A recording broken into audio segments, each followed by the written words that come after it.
Hi, this is Eclectic Vicky, and I'm back for another video. This is my Supreme Pizza Cake birthday cake.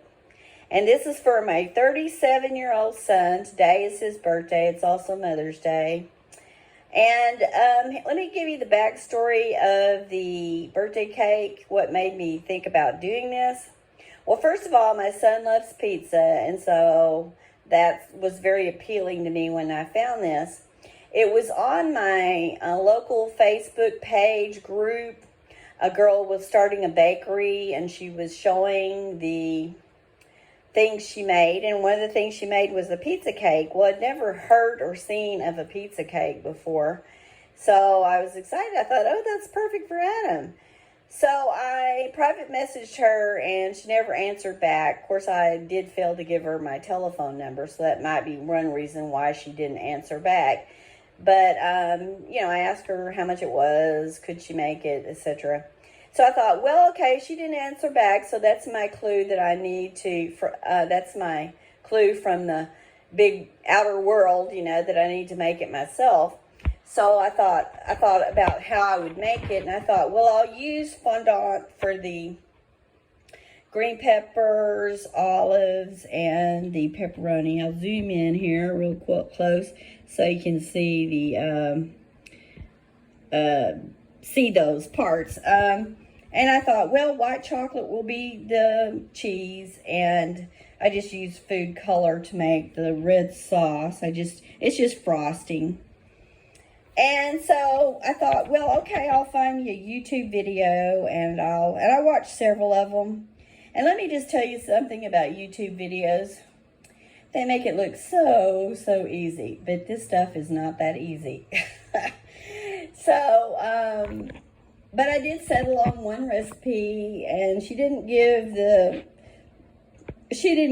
the amounts of how much powdered sugar or anything, or even the times for anything. Well, she did mention the double boiler time. She said about 5 minutes, but I'll get back to that in a second.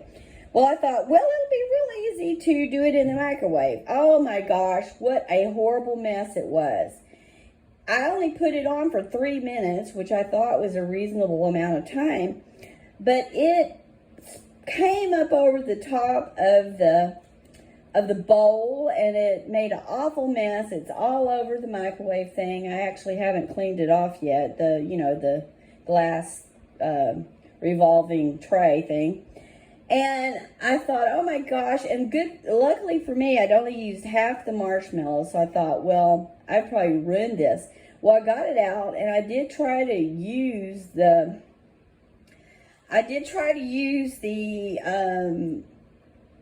marshmallow mixture, and it actually worked pretty well, but it did end up having some lumps in it. But what I did is I thought, okay, I'm going to move this over to the double boiler, and I added the rest of the marshmallows, and that did work pretty well. And as I said, it did make some lumps, so I had to dig out from the microwave version, and I had to dig out a few of those. But let me just give you some advice right now. You probably need to go ahead and go with the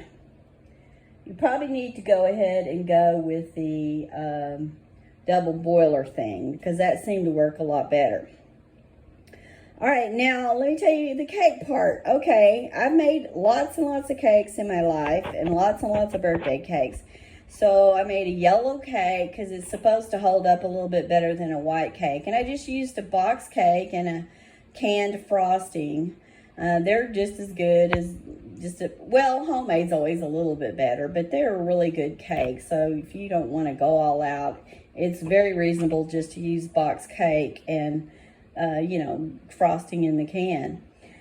So, I mixed up the cake batter. I put it in the oven, and oh my gosh, I don't know what happened. I had greased the pans like you should normally. It cooked very unevenly, and I don't like this oven. It's a built-in oven, and it was the previous owner put it in, and it's not really very old, but it just does not cook very well. I probably should have done this at my other house, but I opted to do it here just because transportation transporting a cake is not, you know, such a great thing. But it just made a gosh awful mess. It came out over the top. It's lumpy.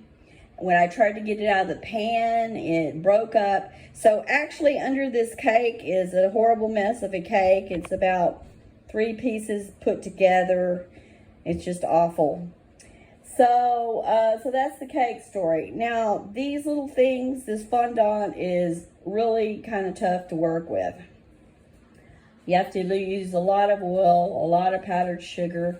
I have silicone mats, which you'll see in the video. Those are really nice. They are very nice to work with. And it was very difficult to work with in a way. I'm not telling anyone not to do it, but it was kind of hard to work with. Now, by the time I got to the green peppers, which was the last thing I was doing, I just cut those in little slivers, and they were actually pretty easy. Now, I could have shaped them a little bit better, but during this I considered quitting several times. I thought, I'm just going to tell my son we're going to have this crappy cake with icing all over it, and who cares? Because it just was hard. So there at the end, the last 15 or 20 minutes, it actually came together pretty nicely, and I'm actually pretty happy with it.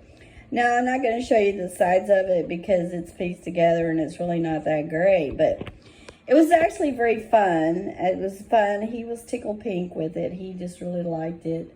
I will say that if you're going to do this, you might want to definitely make the pieces well ahead of time and make this cake 2 or 3 days ahead of time. I'm actually making this the day of the birthday. And there is one thing that I would say would improve the looks of it, and I started to do it. I started to color a little bit of icing tan right around here and go ahead and make it look like the way bread looks when it's cooked. But I was so frustrated, and I was about to give up several times, so I just opted to skip that. But it still looks really cute, and I'm happy I made it for him because he really liked it. All right, well, that's my video. I hope you like it, and thanks for watching. Well, here I am kneading the fondant. This is not as easy as they're making it look on YouTube. So anyway, this is what it looks like so far. I'm just kneading it, stopping to make a quick video. So here I am about to color the green for the olives. Yep, got on the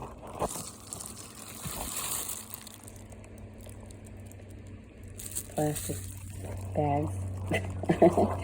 No, they're gloves. So they feel like plastic bags.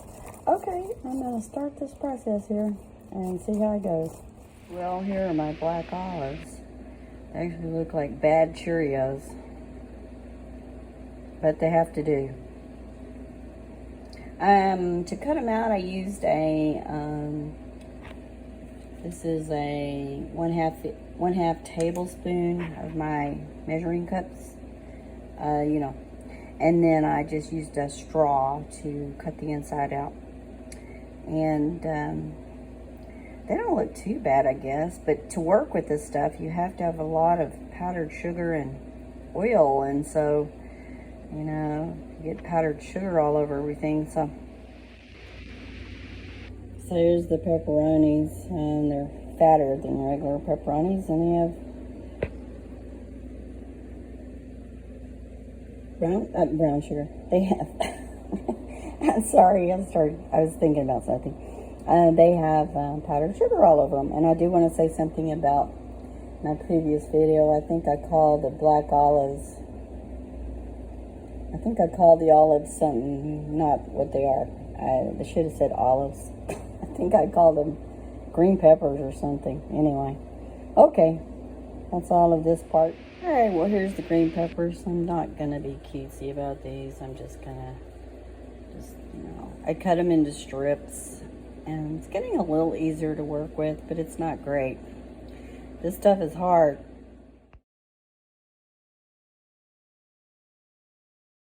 Okay, so I came back just to talk about the fact that I did make some little small segments of making the parts for this. So hopefully you've watched the whole video, because obviously I shouldn't have said goodbye in the big long part. I'm trying to make these videos well, but I admit I do some crazy stuff. Alright, well, I hope you like my video. Thanks for watching. And here's my son's actual pizza. We had to both work together to get it out of the oven. It's a mess too. He put it on top of the box. So, yep, it's a mess too.